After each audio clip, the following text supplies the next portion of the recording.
Halo guys, kembali lagi di Rika Official. Jangan lupa like, comment, and subscribe ya. Revan yang baru tiba di bandara langsung menuju rumah sakit.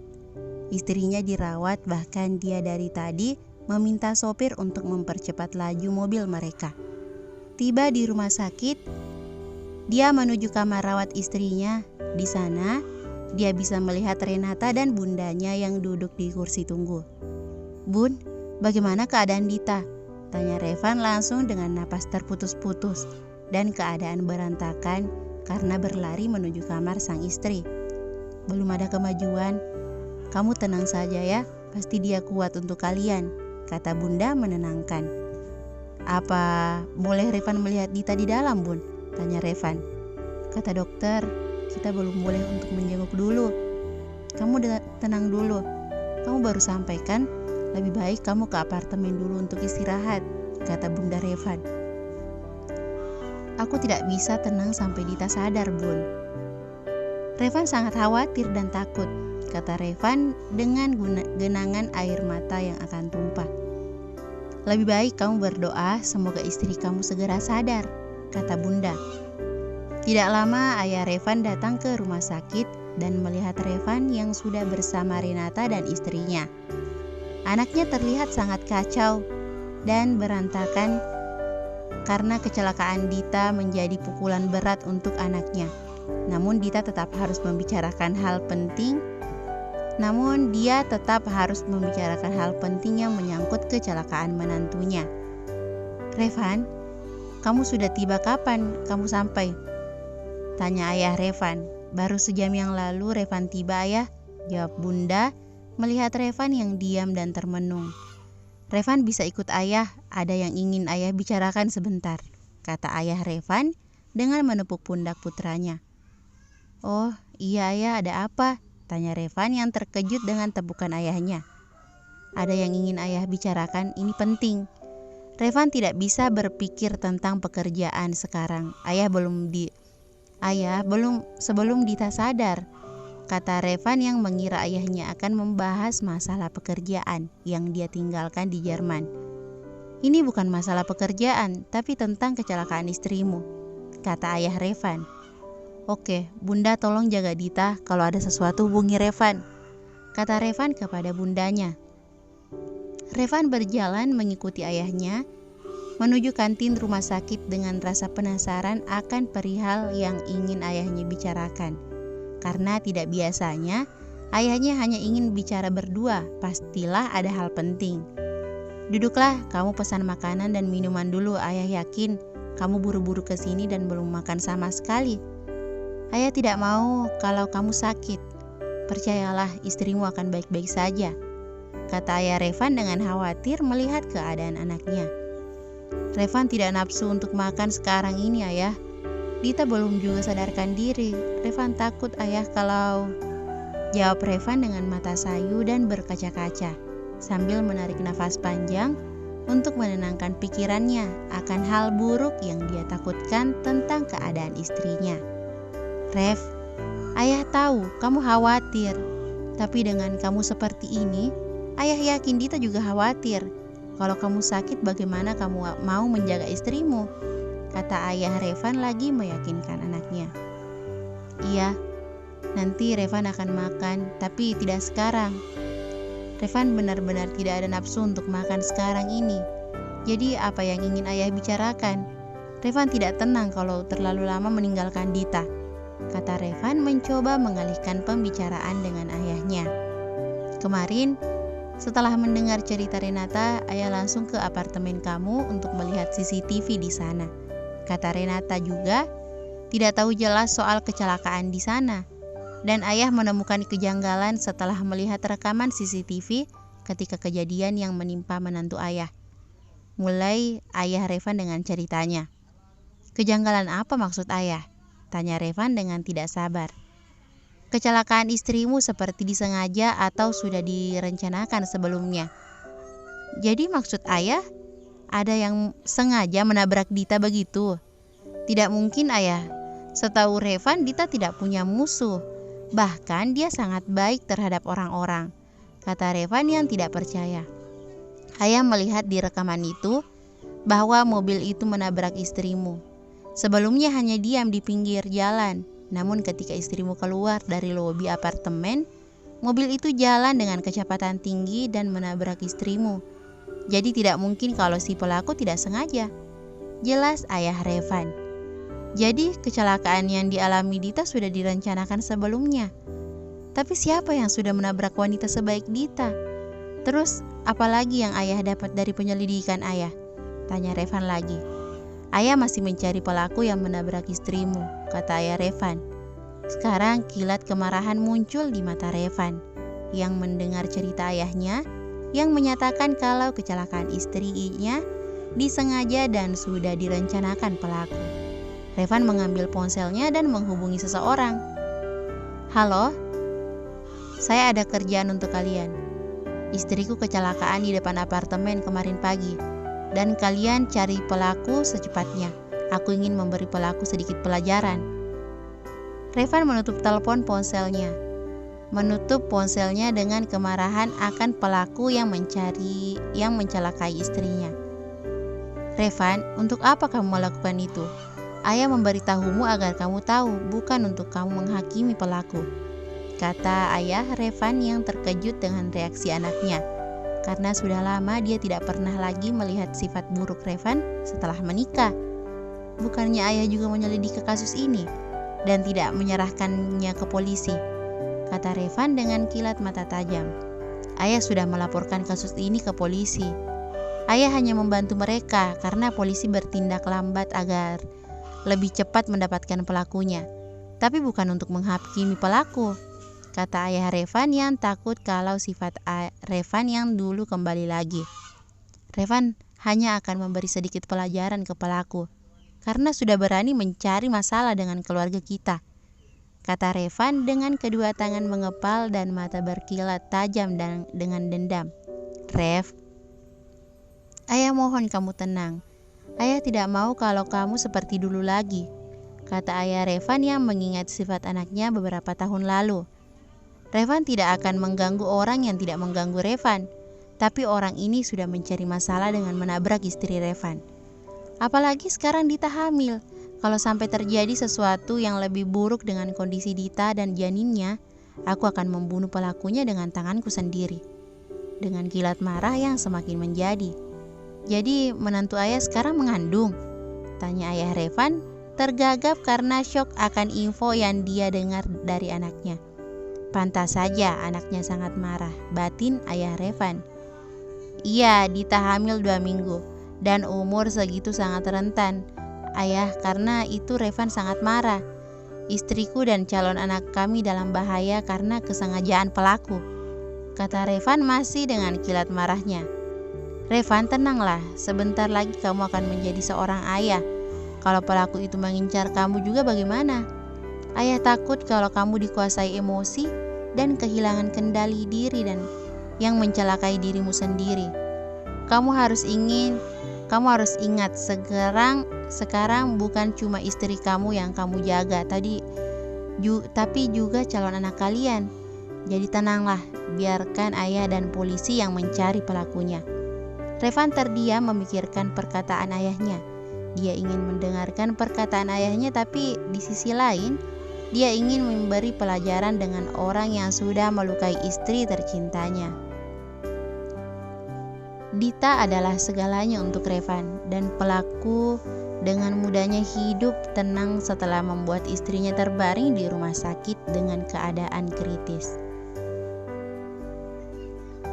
Sudah 1 minggu Dita bertahan dengan tidak membuka matanya, membuat Revan semakin takut dengan keadaan istrinya. Bahkan seminggu ini Revan tidak pernah meninggalkan istrinya, walau hanya sebentar. Padahal dokter mengatakan kondisi istrinya semakin membaik. Namun Revan tidak tahu kenapa istrinya belum juga sadarkan diri. Bahkan kata dokter, istrinya sudah melewati masa kritisnya. Revan hanya bisa berdoa semoga istrinya segera membuka matanya untuk melihat betapa khawatir suaminya dan mendengar berita bahagia akan buah hati mereka yang sedang dikandungnya. Rev, pulanglah, kamu istirahat dulu. Sudah seminggu kamu tidak pulang, biar bunda yang menjaga istrimu, kata Bunda Revan dengan menepuk bahu anaknya. Semenjak beberapa hari yang lalu, dokter memperbolehkan mereka menjenguk Dita. Revan tidak pernah mau beranjak dari samping istrinya. Revan mau di sini nungguin Dita sadar, Bun. Kenapa Dita tidak membuka matanya, Bun? Padahal, kata dokter, Dita sudah melewati masa kritisnya. Revan sangat khawatir, Bun, kata Revan dengan mata sayunya karena kurang istirahat. Rev, kamu pulang ya, istirahat dulu. Nanti sore baru kamu balik lagi. Bunda tidak mau kamu sakit dan Bunda yakin Dita akan sedih jika nanti dia sadar dan melihat keadaan kamu yang seperti ini. Pulanglah sebentar, Bunda yang akan menjaga istrimu. Bunda akan selalu mengabarimu soal kondisi Dita. Jadi kamu pulang ya, kata Bunda membujuk Revan yang terlihat sangat lelah. Aku bisa istirahat di sini, Bun, tanpa harus pulang, kata Revan dengan lemah. Tapi keadaan kamu sekarang mengkhawatirkan Bunda. Kamu kelihatan sangat lelah. Bunda mohon percayalah. Bunda juga bisa menjaga istri kamu dengan baik. Bunda tahu kamu khawatir, tapi Bunda mohon kamu pulang dulu. Kalau kamu sudah lebih baik nanti kamu bisa jaga istri kamu lagi. Kamu pulang ya, di depan ada sopir Bunda.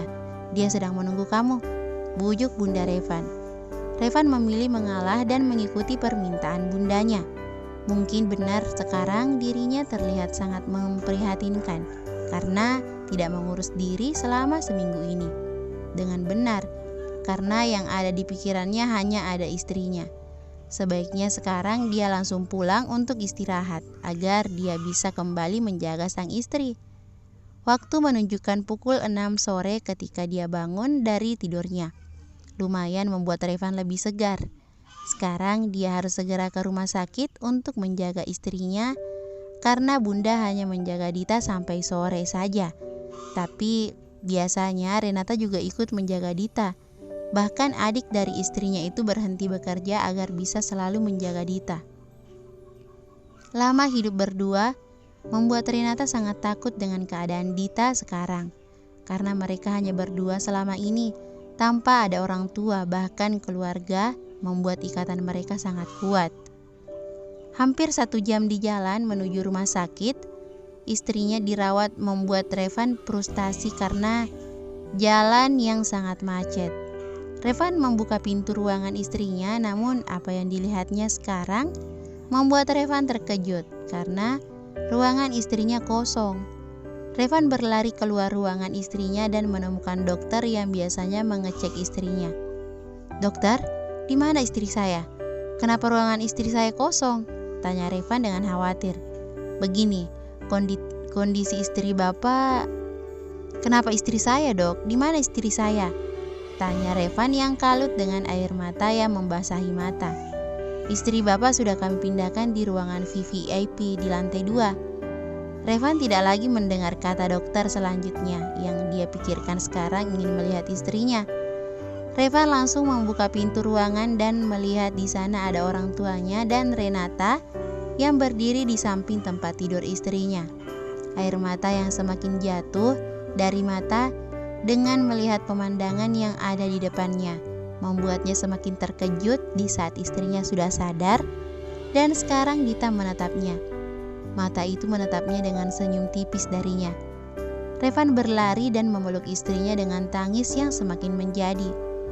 Akhirnya kamu bangun, sayang. Kenapa kamu tidur lama sekali? Aku sangat mengkhawatirkanmu, kata Revan dengan serak karena menangis. Aku sudah bangun sekarang karena merindukanmu, bisik Dita dengan lemah karena baru sadar dan belum bertenaga. Kalau kamu merindukanku, kenapa kamu baru bangun sekarang?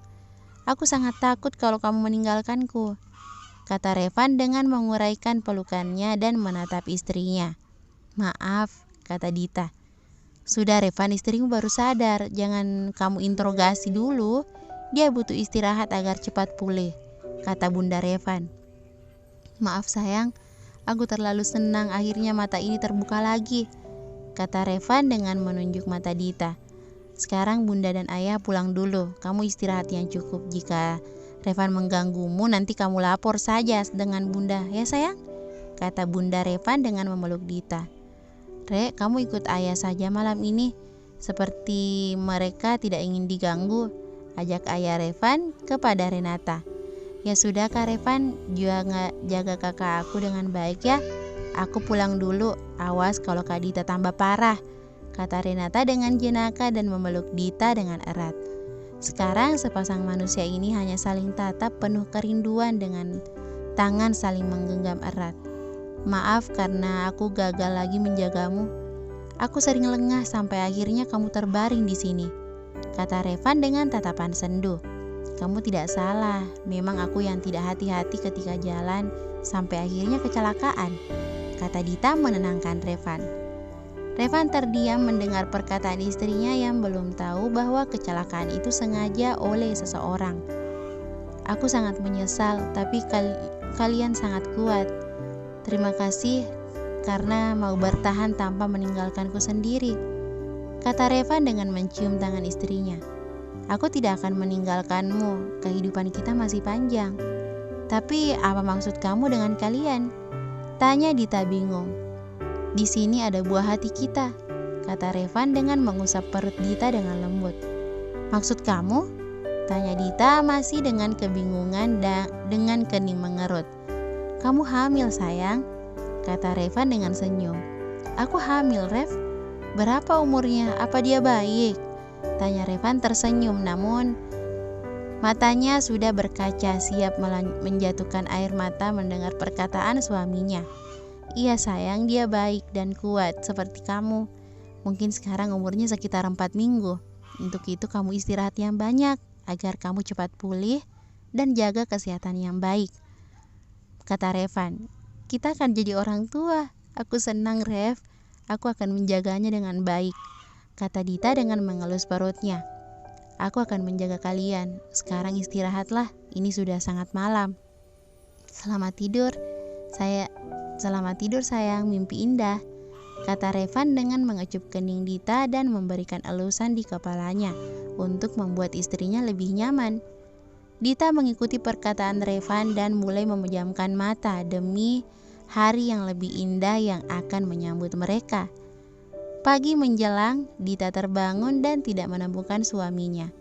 Tidak lama terlihat Revan keluar dari kamar kecil. Kamu sudah bangun sayang, baguslah, sekarang kamu makan ya. Setelah itu minum obat dan vitamin kamu, supaya kamu cepat sembuh, kata Revan yang sekarang sudah di samping Dita dengan mangkok bubur di tangan kirinya dan tangan kanan memegang sendok makan dan memberikan suapan itu ke mulut istrinya yang tersenyum. Tidak lama, orang tua Revan dan Renata datang untuk melihat kondisi Dita yang sudah terlihat lebih baik walau masih sedikit lemah. Bagaimana kabar kamu nak? Kata ayah Revan kepada Dita. Sudah mendingan ayah, kata Dita. Bisa ayah pinjam suami kamu sebentar? Kata ayah Revan dengan tangan menepuk bahu Revan. Ada apa ya? Tanya Revan. Kita harus ke suatu tempat sebentar, biar istrimu dijaga Bunda dan Renata.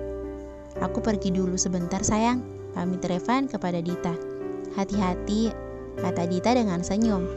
Revan melihat ayahnya menerima telepon di luar ruangan istrinya. Kemudian ayahnya mendekati Revan. Ya, kita mau kemana? Kata Revan. Kita ke kantor polisi. Pelakunya sudah ditangkap. Perkataan ayahnya menimbulkan kilah kemarahan di mata Revan. Seseorang yang sudah menabrak istrinya sekarang sudah ditangkap dan dia harus dapat balasan yang setimpal atas apa yang dia lakukan terhadap istrinya. Bersambung.